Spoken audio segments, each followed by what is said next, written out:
बिस्मिल्लाहिर्रहमानिर्रहीम अस्सलाम वालेकुम नाजरीन किद्दां हो तुसी सारे वधिया लो जी। रब सोना तुहानू सलामत रखे, शाद रवो, आबाद रवो, हसते रवो, वसते रवो। नवीं शायरी ना तमन्ना तुहाडी खिदमत विच हाजिर हो गई है।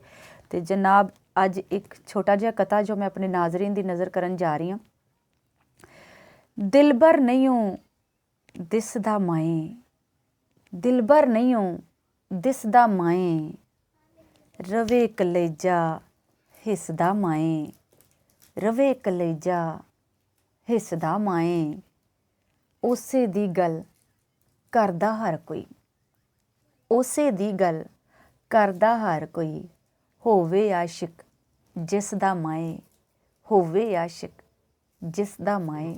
लो जी ये तां सीगी तमन्ना दी शायरी। तुसी मेरी वीडियो नू ज़्यादा तो ज़्यादा शेयर करना है, लाइक करना है, कमेंट्स करना है, बैल आइकन ते जनाब प्रैस भी करना नहीं जे भुलना।